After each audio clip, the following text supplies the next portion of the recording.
Welcome to Shop Talk Live. Well, today we're talking about Ireland. Why are we talking about Ireland? Well, Ireland is one of the most advanced convenience and roadside retail locations globally.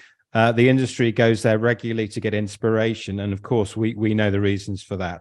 It's famous for the high quality fresh products that it delivers every day in its convenience stores and roadside retail. Why is this? That's one of the questions we always get asked, and perhaps we can find some of the answers to this in the episode today. Also, looking to the future and the energy transition, which is coming to Ireland as well, we're going to think about how that's going to develop in the Irish context and look at a very exciting Maxwell site, which we think answers some of those questions. So we've got a very exciting group of guests today. We've got Brian Donaldson, the CEO of Maxol. We've got Thomas Ennis, world famous convenience retailer, and my co-host today, Brian Reid, who's the CEO of Deli Lites, very uniquely qualified to talk as well on this topic, and my co-host today. Perhaps I can invite you to join us, Brian. Delighted to be here, Dan. Well, always nice to chat with you, Brian. We've spent a lot of time on the road, haven't we, looking at exciting retail in Ireland, but of course the rest of the world as well. So nice to have you on Shop Talk Live for the first time. Great to be here. Thanks for asking me, Dan. Pleasure. Now, let me just, obviously, I know Deli Lites very well, but just let me we'll give you a quick context before we invite Brian Donaldson and Thomas Ennis on. You've got a big team these days, haven't you, Brian? I think it's 250 employees. We have indeed. We have 250 very loyal employees. There's a picture of them there at one of our celebrations on site here. Yeah, we have a fantastic team, heavily focused on innovation and quality ingredients, and myself and Jackie as co-founders have built the business together, and you know, the people is at the core of that. So that just gives you a wee snapshot of some of the things that we celebrate with our charity partner in SPAR. It's amazing how you've built the business since you started. The idea came to you in the 90s, I think, in New York, didn't it? Yeah, we were traveling New York and came back with the deli idea, and we were in the sandwich bar business at the time, and we decided to go into making products for other customers outside of the sandwich bars and grew it from there. So, you know, as Irish people, we're naturally curious. We like to travel. We like to hook out new ideas around the world and bring it back to the market that we supply and our customers here in Ireland. So that was one of the big reasons why the business has grown, because we focused on high quality, our customers that want the world flavors and the inspiration and the innovative things back in the Irish market. So we've been at the forefront of that for over 20 years, Dan. So, I mean, which is exactly why I think you're perfect guest on this program, because it's trying to figure out this unique island of Ireland, I think I can say, quality around the fresh product offer, isn't it? And I think we're going to have a look. Here's some of your products here, which you can find on your website, just to illustrate that. But I think this is just a small part of the story. So as Irish people, we like to explore. We like to go off and find new things. And at Deli Lites, the innovation is, how do we find the first thing that our customers want to see? How do we bring the products to life in store with colors, with vibrancy, to inspire the customer as they walk into stores? So we've been doing that for a long time, and you know, we're in the Irish market, we're now in the UK market, and also Europe. So the business continues to develop and evolve, but we've a team that's heavily focused on bringing those new ideas to market as effectively as we can for our partners. Absolutely. Now, Brian, I know you're an EV driver, and you'll have some user experience to bring to the discussion later when we talk about this exciting new EV hub that Maxwell have just opened in Kinnegar. But sustainability is obviously the other way of looking at the energy transition, and that's pretty important to your business too, isn't it? It is, absolutely, Dan, and we've just achieved our B Corp status just in December past, so we're really excited about that. It was a two-year project we undertook to get the certification through. We're delighted because I would consider myself a conscious consumer. I'm an EV driver also, and I mean, what B Corp gives us is a framework for sustainability in the business. It allows us to look at social, environmental performance, transparency, accountability, and really it's about benefiting the people, community, and the planet that we operate in. And through Deli Lites and through our products, we want to make sure that our customers receive a product and help them walk in the shoes of the consumer and the conscious consumer that we're seeing. And being an EV driver, I thought, you know what, I need to learn what our customers of the future are going to be looking for in our food. So how do we transition from the fuel and the petrol and diesel across to EV, and what is the customer going to be looking for in terms of their experience in a retail format? And I felt that was the best reason to take those ideas into our food and try to understand and walk in the shoes of the customer. I completely agree, and it's no easy task, is it? Getting B Corp certification. It's not a small achievement. No, we're the first food to go manufacturer in Ireland and the UK to achieve it. It's a big commitment for us, but it's something we're very proud of. We're very excited about it, and we've been a sustainable business for over 10 years. We've done things like heat recovery and solar, but now this gives us something it gives us a framework to manage it, Dan. So we now can build on it and build on our purpose as a company and really inspire our customers while we do so. That's an important word, purpose, isn't it? Purpose is absolutely key to successful businesses. It always has been, but now more than ever. Very exciting. Well, Brian, let's welcome our guests on. Brian Donaldson, CEO of Maxwell, and Thomas Ennis. Guys, if you can also join this conversation. Hi, guys. How's it going? Very well. Very well. Nice to see you, you. Thomas. Nice to see you, Brian. So we've already started a good conversation on this topic. We've got some, obviously this is, we've heard a supplier's perspective on this. Now let's think about the operator's perspective, the retailer's perspective. We've got two sort of segments, guys, haven't we? We're going to talk about very much your story and your businesses, Thomas, first, and then we're going to focus on your new site and also some of the exciting things that Maxwell are doing, Brian. But you chip in throughout because I don't think I need to introduce you to Thomas Ennis or vice versa. You just chip in as you like. But let's start off by focusing on your story, Thomas. We probably published one of the most successful in terms of readership articles that we've ever done in Global C-Store Focus quite recently, which was almost a bit of a life story as a retailer on looking at your beginnings as a apprentice butcher. I think that's right, isn't it? Straight out. Yeah, that's correct. Yes. Straight out of school, where you learnt a lot about the retail trade, and so this article got tremendous interest because it looked at your sort of your journey, your personal journey in terms of where you picked up your retail and management skills. Obviously starting off as a butcher's apprentice, then working for Super Value, then really having a very formative few years with Fergal Quinn and Super Quinn. And some of the very exciting, it's almost, you see so many retail leaders in Ireland who've had some of the years with those guys. That's all in the article and people have read it. But I just wanted to try and maybe pick up the story at, about halfway through the article where you start to talk, where you opened Merrion Row, which was, I think it was in 2005, wasn't it? December 5th, 2005, then.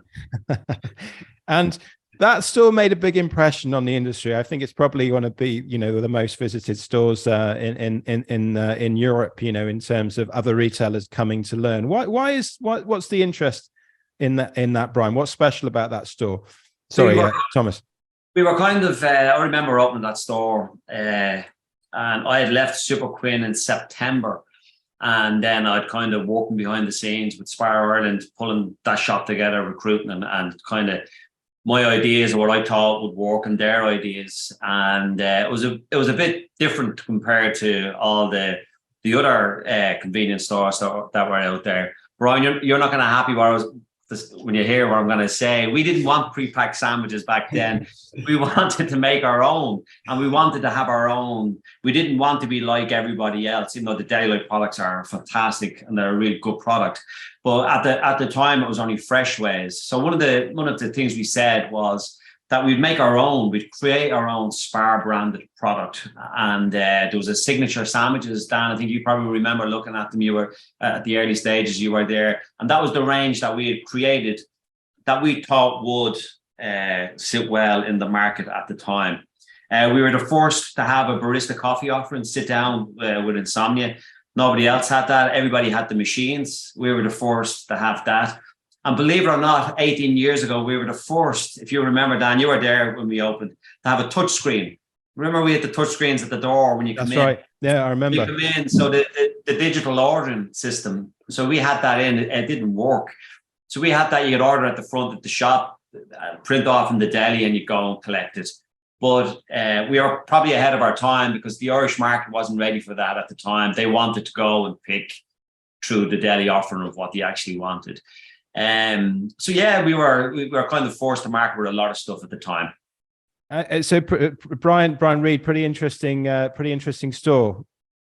Yeah, absolutely. Very interesting store. And I mean, some of the innovation, the point of differentiation is key there. Be different than anybody else. And, you know, that's something that we did as a business. We wanted to bring products that were different than what anybody else was doing in the market. But I think some of the products that you make and, you know, the colors and how you bring it to life, Thomas, is fantastic. And I think that's what everybody tries to do in business is how do I do the thing first? How do I bring something different? Because it's a very crowded market. So you have to find that point of differentiation. But fantastic stores, and I've read your story and I've followed you. To start off as a butcher and to work into retail and take the learnings as you've went, it's inspirational. So it's a credit to you, Thomas. Yeah, I think Dan, you've always asked the question about why is Ireland, why are we good with the food?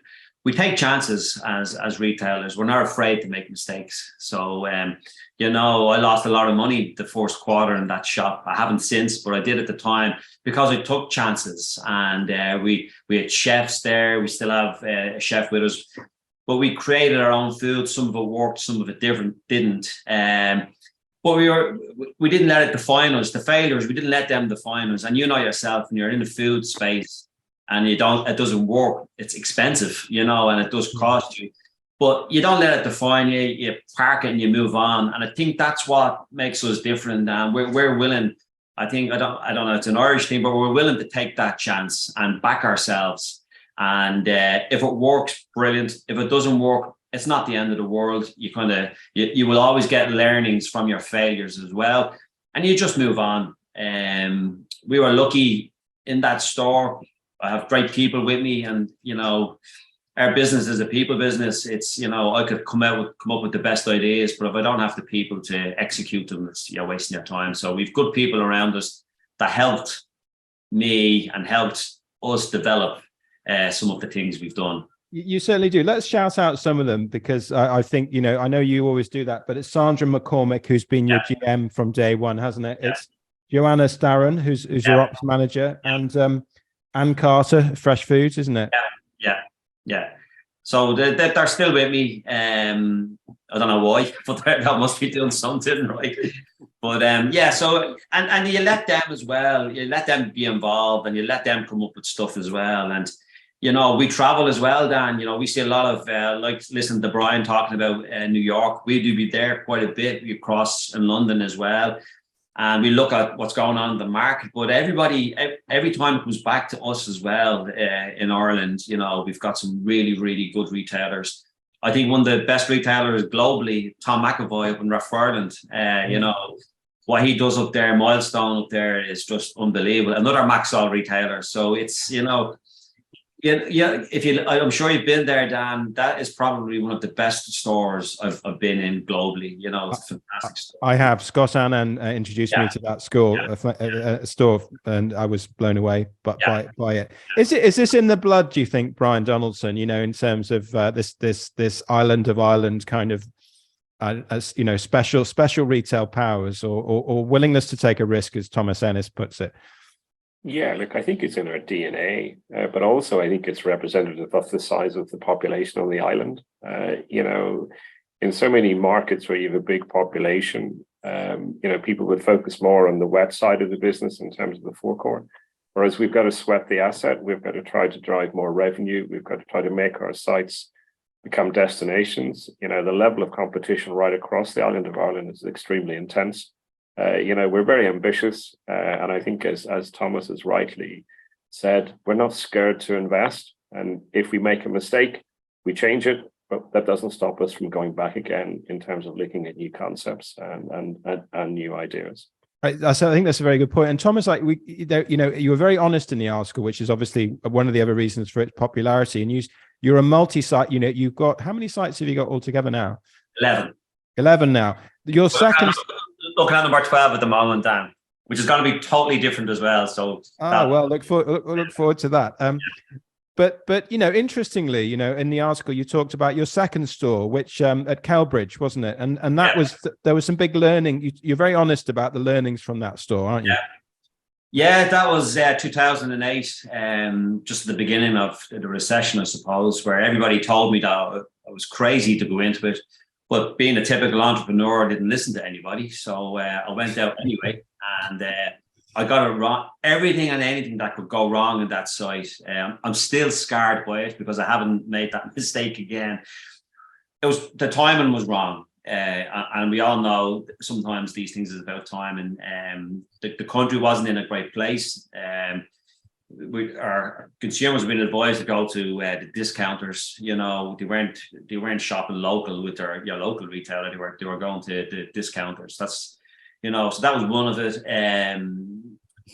I just didn't do my due diligence, Dan. I let my heart rule that decision. I couldn't wait to get a second store. And it was wrong. Everything about it was wrong. Location. I didn't dig deep enough into the figures, and it just went wrong. And I came out of it. I sold the lease in 2010, and I was still paying off the debt in 2011. So I never made the mistake again. But it didn't define me. I kept going after it. No, very, very much so. And in a way, I think, obviously that just shows that location, ultimately, even the best operator can't always make every location work. It's sometimes time to move on and find better locations, which of course you've gone on to do. Also as well, Dan, I think it's at the time, I remember, I got it wrong, and I probably should have made the decision 6 months more earlier than I did. But you're looking at yourself, and this is a wrong thing. But at the time, looking back, it was wrong. But you're thinking, well, how will I look? Am I a failure? How will this look if I fail here after being so successful in Marion Row? When really, it doesn't really matter how you look. I always say it was the worst and best decision in the one store, the worst decision going into it. But the best decision, realizing that I couldn't fix it and to get out of it. So sometimes you have to just be honest to yourself and say, you can't fix this. Stop now. Stop the rot now and move on, No, absolutely. And obviously you have moved on. You've moved on with great success and style. Just thinking about, obviously, some of the challenges which we had back in 2008, which were economic, and we can look at the cost of living crisis, which has affected Ireland, the island of Ireland, as much as many other parts of the world. You've still focused on quality ingredients, haven't you, Thomas? Yeah, there is a global recession at the time, and even now, the cost of living effect that's around at the minute. But still, you kind of can't, if you put yourself out as to be a fresh food operator with the best ingredients, you can't cheapen that because stuff is going on. People still now, the consumer now is more educated in fresh food than they ever were. They're more traveled. They know what it should taste like. They know what it should look like. They actually know the value of it now. So if somebody is selling something cheap, it's going to be cheap ingredients. People know that. But if somebody's selling something at a price that they feel is reasonable and acceptable because of the quality of it, they will pay it. We're so tuned in with our bodies, the health, quality of food. It's not like before where people bought cheap ingredients. People want to eat healthy food because they feel good about themselves when they eat healthy food. So yeah, we've never steered away from quality ingredients, Dan, regardless of what's going on in the world. I need to stand over what we sell. We sell good quality food, and that's it, and if you stand over that and you kind of build your business on that, the consumer and your customers, as Fergal Quinn would say, the boomerang, they keep coming back. So it's like quality food will never change. And Brian, Reid, you'd echo that, I know. Absolutely, I would echo that. And last year we've seen significant material increases in ingredients and things like that, but it wasn't a time to panic. It was a time to just try and get price increases but make sure you don't sacrifice the quality of the product. And I agree with Thomas. The customer knows now; they can tell that it's the ingredients are real. It's proper meat in the sandwich and whatever. So it's very important that you're honest and transparent with your customers, and our products are handmade and we're very open about that, and we want to make sure that we don't compromise on our ingredients, because your reputation's there. They will not come back, and they will not go back and repeat purchase if you take shortcuts. So I completely agree with Thomas on that point, that charge more if you have to, but don't compromise on your quality and your flavors. Very, very sound point. Now, let's just look at one of your latest. I know you've got another store in the pipeline. Always have, Thomas, always something new coming. But let's just look at what the store that made a big impression on me, SPAR Waterloo Exchange, and just look at a few images from that store. And we can perhaps all comment on it. I mean, one of the things that struck me about this store, guys, is how much you pack into such a small space. Yeah. I got to credit SPAR Ireland and the development team that's in BWG with the plans. I'd say that plan there is probably the 10th plan that we drew up, and yourself, retail space is very expensive, especially in that part of the city. So as Brian Donaldson said earlier on, you want to sweat the asset. So we had to get as much as we could into that space so we could utilize every inch of it, And maybe we can run through a few pics just to sort of remind ourselves of what's in that store. Obviously, deli, very important part of the fresh experience in Ireland, and the quality. Again, you were talking about your people, Brian. The Thomas. Sorry, the quality of the presentation is remarkable in this store. Yeah, we eat with our eyes. We really do, and color and. We've all said it here, talking that quality food and fresh food, it never goes out of fashion. And, if you look at the quality of that, if you go in there now, the quality is still the same. Consistency as well. I'm sure like you, Brian, Deli Lites, consistency has to be key, making sure that the quality of the product is consistent 7 days a week, not just the Monday to Friday. So I'm lucky enough with the team that we have, but we train them and we invest in them, so that they can produce stores like that. We come up with the ideas and we have a plan, but it really is down to the people on the ground to execute it. No, very, very, very impressive. Well, Brian Donaldson, let's sort of transition, if you like, to what's happening on the roadside. Obviously, the SPAR Waterloo Exchange, it's a standalone store in a very upmarket part of Dublin with very, very high rents. We've got the energy transition coming to Ireland as well.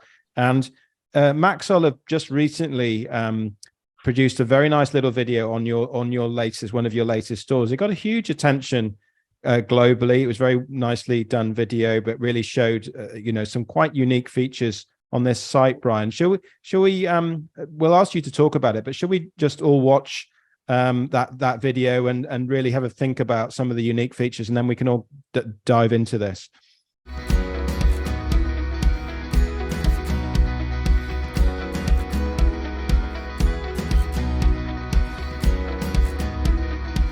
This is Maxwell's latest development in Northern Ireland. It combines an investment around about 2.4 million sterling, and this is the first ultra-rapid EV charging hub, not only in Northern Ireland, but also on the island of Ireland. So this is very exciting and something very special that Maxwell is actually launching. From a development point of view, we started this development, or the planning of this development, back in the start of 2021. So a lot of work done with Henderson's, getting the retail footprint right, getting all the different categories right within the shop, but also the EV hub itself. A lot of work in terms of getting the right chargers, a lot of research in terms of what are the right chargers to have going forward here. We've more than doubled our customer parking spaces to 41. The size of the building itself has almost doubled, so we're going to 208 square meters of retail space. And then inside, the number of shop bays, again, has more than doubled to about 157. You'll see our new Delish Deli, which is the first Delish Deli that we have in our company estate in Northern Ireland. So that, I suppose, represents the latest thinking with regard to food to go. The entire back wall of the store is fresh food. So it's locally produced pre-packed butchery, locally produced ready meals, and locally produced food to take home later, as well as the national brands. So again, probably in our state in Northern Ireland, it's the largest display of fresh food we have anywhere in our estate. So we've solar panels on the EV hub, we've solar panels on the building itself. We also have an energy monitoring system in the shop as well, so that we can see how energy is being utilised throughout the day. And it also allows us to make sure that there's no peaks in energy or if we're using too much equipment from that point of view. It also allows us to measure all of the different initiatives that we've put in and make sure we're achieving the savings that we hope. What we have done is defined what we think is the best of practice and brought it here to Maxwell Kinnicker in Hollywood. Yeah, it's very impressive, Brian. Tell us perhaps just segueing from talking about fresh with Thomas's store, we should talk about the retail part of this location before we tackle EV. But you put the SPAR brand in there, a supermarket brand. Yeah, look, the island of Ireland is very different. Northern Ireland, obviously part of the UK, compared to the Republic of Ireland. The footprints are very different. The first thing that everyone needs to be aware of in the south of Ireland, on forecourts, our retail footprint is restricted to 100 square meters of actual retail before deli and seated area. Whereas in Northern Ireland, there are no such restrictions. And that's why when you look at the video, you can see the scale that we've put there in terms of the SPAR development. But also when we look at the island of Ireland, we're a fourth generation family business, 102 years old, trading in Ireland. One shoe doesn't fit all. So the strategy that we put into play into the south of Ireland with good retailers such as Thomas, Ennis, is very different to the strategy that we put in place in Northern Ireland. And that's just looking at demographics, it's looking at the level of competition, and it's also looking at the maturity of the markets. In Hollywood, in Kinnicker, it's a population of about 12,000 people. It's quite an up market, high income earners. It's also benefits from a very transient location from Bangor going into the metropolitan area of Belfast. Also, it's the home of Rory McIlroy, who many will know as the world #1 golfer. So it really is an ideal location for us, to put this kind of investment. But because Thomas has been on his journey, we've been on our journey in terms of how we continue to improve and how we see the eyes of our business through those of our customers. And I think what you see in that video is the collaboration of real talent within our management team, within our suppliers, within our consultants, to bring actually to market that new development. I have to say it was -5 when we were shooting that video. It was extremely cold. And that site actually opened, I think it was on the 8th of December, 2022.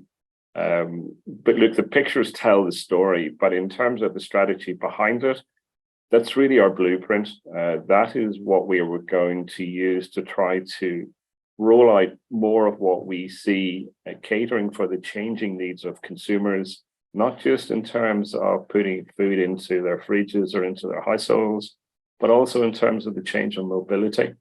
And the challenge that we have in the south of Ireland is getting bigger boxes until we start getting a change to this retail planning guidelines of 100 square meters. So look, it's been very exciting for us. It's been a major shot of adrenaline in the arm. And thank you very much indeed for your very kind comments in terms of the feedback on it. No, not at all. Let me bring Thomas in first. Obviously, fresh food is your business, but you're very much into roadside retail as well, Thomas, with a number of your sites. What's your reaction to this new site? Yeah, I mean, I remember actually I opened my first one, Maxol, was 12 years ago, and a confession now, Brian. So 12 years later, I think I ran out of fuel 3 times, Dan. Because you look at Brian's laughing. Because what happened was my first foray. I remember walking with Brian and Des Duffy. Remember, Brian, we walked around stores 12 years ago. Yes. So I seen firsthand the vision that Maxwell had of where they wanted to go 12 years ago, Dan. So it doesn't surprise me when I see where they are now, in the sense of they're doing things totally different to anybody else. And the good thing about it is they let you be innovative as a licensee, in the sense that you can work. They want you to be innovative compared to some of the competitors where it's just one box once, and everyone is the same. You can be very different. If you look at that store in Kinnegar, that is an amazing Euro SPAR. It's a really, really, really good store. So yeah, I'm not surprised to see that with Maxol. I can see things just getting better actually. But I remember, as I said, you're running out of fuel. I looked at it differently. I stood in the forecourt and looked into the store, and I remember thinking, you know, location-wise, Maxwell Road, only around the corner from Waterloo, Dan. So that for a small little shop, we still sweat that asset as well. You know, and I think that's the way roadside retailing has moved, is that people are now, whereas before my time, they stood in the shop, they looked out onto the forecourt. It's changed now. We're now adapting for a consumer of a store, of a licensee in Maxol and Torgay. And that deli does more than any of the delis I have in the city centre, you know, and of a lady, Sue, who's running that, who makes everything from scratch. Everything she makes is from scratch. So it's a real, you know, and we have the tools with the food to do that, you know, and it's really good. You know, I'm not surprised to see what I see with Maxol I do. Well, Brian, I bet you're thrilled to hear that from Thomas. Brian Reid, what do you think? Well, you're an EV driver, have been for a while, so that's perhaps you can perhaps comment on that as well. But what's your first reaction from a fresh offer perspective? Oh, it's an incredible looking store, Brian. It's a credit to you. It looks and feels really good when you walk into the store, and just in terms of the lighting and the space that you've used. But certainly the whole solar and the way you're tracking the electric and the use of power on the site is very impressive. That you're obviously aligns with things that we're doing here, and obviously you're a really good customer of ours too. But just the look and feel of the store, the way you're focusing on the food, the EV side of it. I mean, I'm an EV driver, and there has been issues with getting charge around the Belfast area. So to know that it's there as a destination is fantastic. I mean, it just adds, you know, that takes that pressure off. We've some of the team here on the sales side who would like to drive EV vehicles, but they can't because they're restricted. So to see that sort of oasis in the desert as such is just brilliant. And, you know, it's just the future. I think you're very forward thinking. And then we're looking to see what does the consumer think? Are they going in? Are they staying longer in the store because they're charging? Are their habits changing? I'd be keen to hear from Brian, just to hear, you know, are they noticing anything with their customer? Are their habits changing? Are they eating on their lap as opposed to eating in the store? Or are you seeing anything? Yeah, we are. And I think, to be honest, like in Northern Ireland, we work very, very closely with Henderson Retail and Henderson Wholesale, who helped us put that all together. There really is a collaboration in terms of taking the expertise with our alliance partners. And in the south of Ireland, it's the same with BWG Foods, who we work very closely with, and Thomas has already mentioned them. But in terms of what we have achieved in Kinnegar, for us, it's about learning in terms of how we really upweight the customer experience. You know, this is the first site in Northern Ireland and possibly on the island of Ireland where it's a public ultra rapid charging hub. In Northern Ireland, public charging is free for people to charge their vehicle. That's why the network is in such a poor condition. And Brian will know, you know, you can drive up to any of these public chargers and they'll be broken, or there'll be a long queue in front of them, or there'll be a car that's been parked there for probably days. Really what we wanted to try to do is to take a lot of the learnings that we have picked up in Norway and in other markets in terms of how we could set up a think tank in terms of how we develop our EV strategy.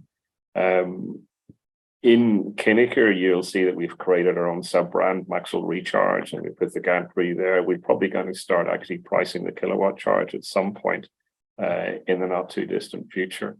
But what has surprised us is that people in Northern Ireland who have only been charging at home, and these are maybe AC, slow trickle chargers, have been very impressed with the speed of charge, certainly in Kinnegar. And we're starting to see repeat business from the same type of customer. Also, I think one of the things that people like about it is the canopy. They like the fact that we're trying to do our bit as well in terms of sustainability by solar panels and how we recycle and reuse that energy on site. But they also like the reliability of the equipment. And that's the biggest negative, I think, in any market, be that in the south of Ireland, Northern Ireland, or in GB. reliability is what customers expect. And, you will have seen BBC News in terms of the Tesla Gate scenario in Christmas time, where there just wasn't the infrastructure to service all of those people who were commuting over the Christmas period. And so it comes down to the operation of that site. And one thing about our industry, and with the likes of good retailers like Thomas Ennis, customers have confidence in the level of service that they bring. And that's why I think, our sector has built up confidence with our customers that if they come to us, it's going to be working. It's going to be a good level of customer expectation, and it's going to be delivered consistently, to be quite honest. In terms of going back to your other question, Brian, yeah, people are getting out of their cars when they're charging, and they're coming in and they're using our Delish Deli. They are using the coffee facility. And depending on the type of customer, if you are on the road and you're traveling, it's probably more food for now that people want to take, and also a hot beverage or cold drink or whatever. But also we're finding a lot of ladies coming and taking the kids out of the car and going and doing a basket shop. And that's the beauty of when you have an offer such as the Euro SPAR concept that we have there. It's got absolutely everything. Our basket spends have gone well up, which is telling us people want the choice, they like the environment, they like the range, but equally in this particular environment, it's about value for money. And that's where SPAR comes through clear and loud. The other thing that we put into this particular store is self-checkouts. Over 40% of transactions are going through self-checkout.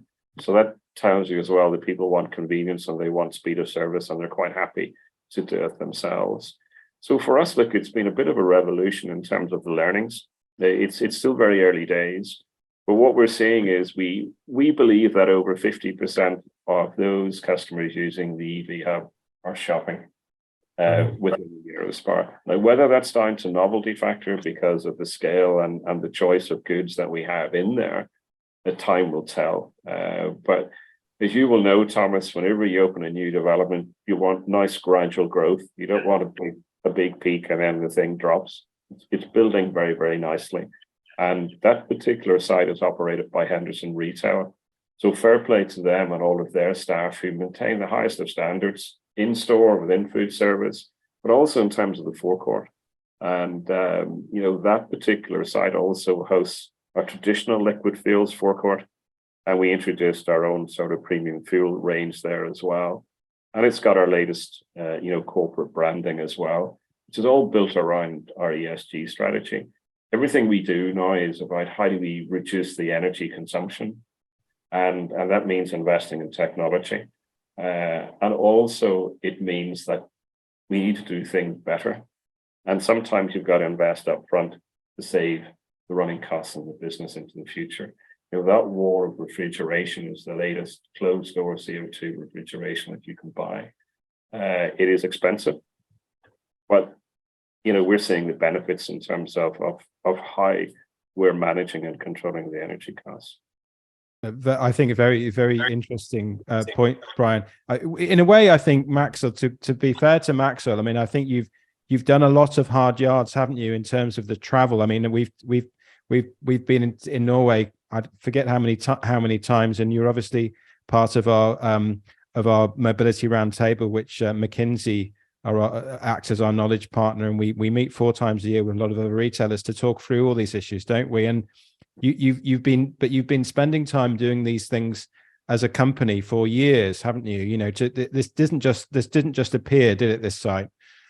No, like we basically started this journey way back in 2012 in terms of how we moved from being seen as a traditional fuel retailer into being a food service convenience retailer. And in the old days, we would have done things, how can we replicate that? How can we ensure it's consistent? But it comes back to this thing, one shoe doesn't fit all. And it's about bringing in regionalization. It's about making sure you target and specialize the offer to the customer audience. And I think in terms of mobility, electrification has certainly been the source of energy that's certainly being driven by regulation and by governments. It's just when will be the tipping point? When will be that turning point when 50, 60% of all new cars will be battery electric vehicles? We believe that electric vehicles have a part to play, though we don't see them being the complete silver bullet or utopia.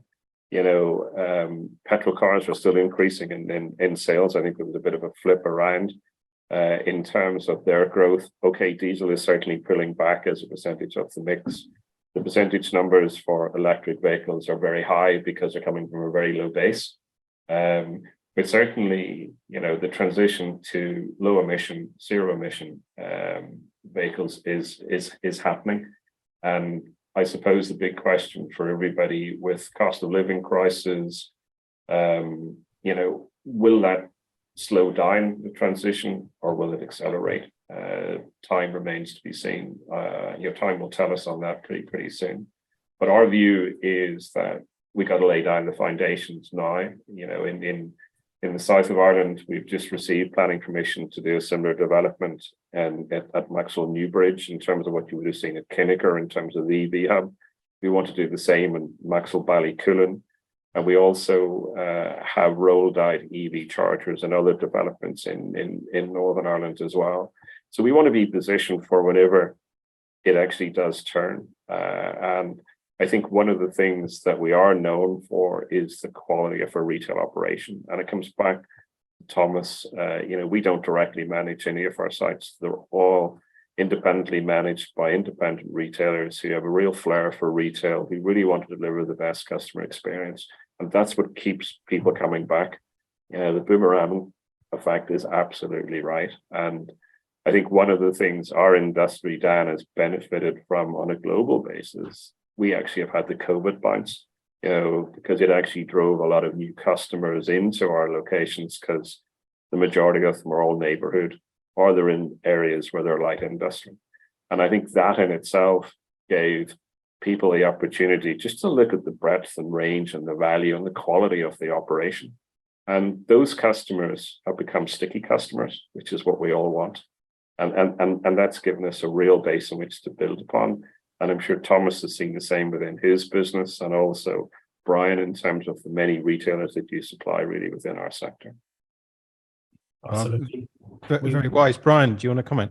Yeah, we've seen a big surge in demand for the local convenience customer. The local, maybe the person working from home or working 2 days from home and 3 days in the office, they're shopping more local. And we're seeing that, and they're looking for more offerings now. They're asking us, how do we satisfy that lunchtime buy, that evening buy as well? So yeah, we're seeing that.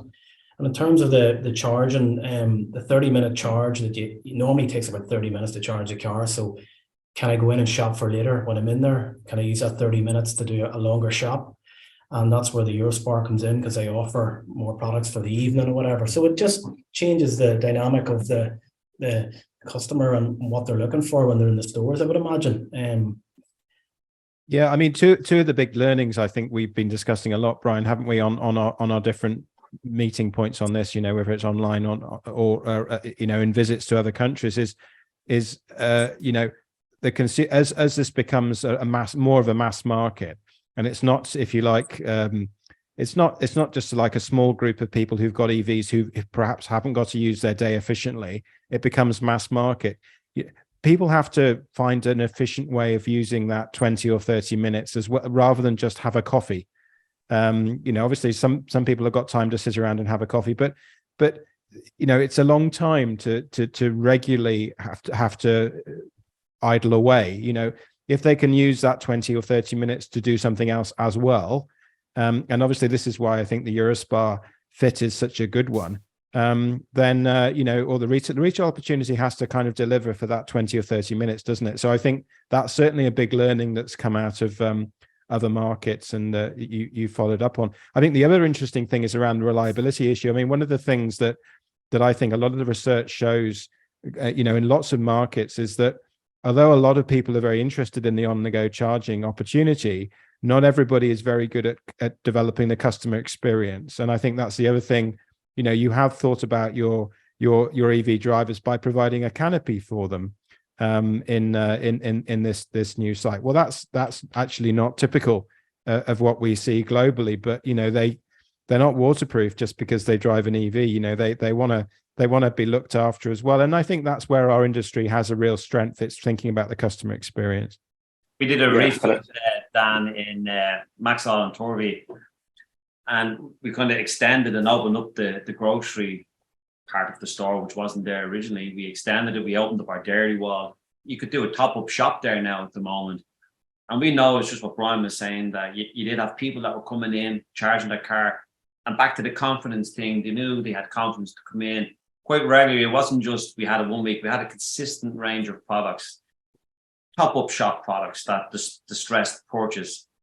And if people know that standard is there, that they can get the products to do it, that does then become part of their week or part of their day or their second day or whenever they're charging.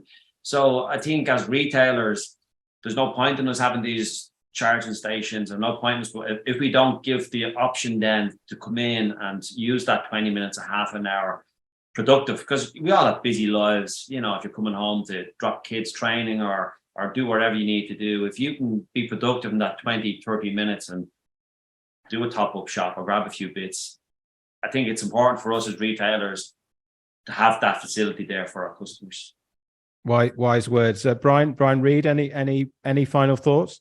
Yeah, I was just going to say on the charging point, I mean, there is some data there that suggests that sitting in the car isn't actually that good for you. So it's a wee bit early on, but I mean, if that comes out, I mean, the customer then that's charging has to get out of the car. It would be suggested it's better for them to get out of the car with their family. So they're going to be looking to go in and sit somewhere or sort of kill a bit of time. So I think the other thing is that if other locations get charging points, i.e.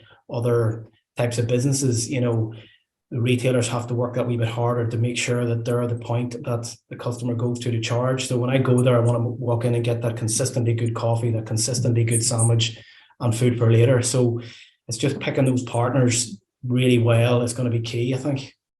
No, very good, very good. And Brian, if you're hitting 50%, that's not bad, actually. That's pretty good, isn't it? In terms of getting out of the car and coming into the site. It is. And I think the learnings that we're getting from this trial that we've done in Kinnicker, it shows us that people want probably about 150 kilowatt charger. They like the speed of charge, but they don't want to overpay if their car can't take the faster charge through a 200 kilowatt charger. But the other interesting point, which I think Thomas touched on there, in Northern Ireland, because we have bigger boxes, we can do the likes of the bigger SPARs and Euro SPARs. Whereas I already mentioned this 100 square meter restriction in the south. So what we've done is gone higher with the shelving to increase the range and the choice, because I think Thomas's point is absolutely right. If we start rolling out more of these EV ultra rapid charging hubs, it's important that we give the right level of products and choice and value to those customers who want to do the basket shopping. This year we have a retail conference, and really what we want to do is to show our retailers that we're continuing to innovate. Yes, we're continuing to learn. We're not frightened to make mistakes, but really what we want to do is give confidence to consumers and change them from occasionally coming in our stores to regularly coming into our stores for more essential top-up shopping. And that's a journey we're on. And yes, we've made some good progress, and it's been a collaborative success of input across not only suppliers but our own in-house team. But we have a long way to go, Dan. This is just, again, if you stand still in this business, you're moving backwards. It takes a lot of investment. And I'm very fortunate, working for Maxol, which is owned by the McMullen family, who continue to invest. And I think that's why we've made great progress, supported by independent retailers such as, Thomas Ennis and many, many others who you've met before as well, Dan. Well, thank you, Brian. Look, congratulations in your latest achievements, and fantastic team behind you and Maxol, and a very supportive board as well. So congratulations on that, and for you, Brian Donaldson, and Thomas. Really excited to see your latest store. We're all waiting to see if it's you say it's completely different. We're intrigued by that, but I'm sure we'll be hearing and reading about that soon. And Brian, lastly, thanks for co-hosting this one. I think you've enjoyed it, and Congratulations on seeing more of your product in GB as well, and obviously further afield in Europe. And I think that's something that you're excited about in the future, isn't it? Absolutely. I'm really excited, Dan, and thanks for asking me to do this today. It's been brilliant. Brilliant. Well, Brian Donaldson, thank you. Thomas Ennis, thank you. And Brian Reid, always a pleasure. And yeah, we've had a great conversation, I think. Thanks for watching. Thanks, Thank guys. you.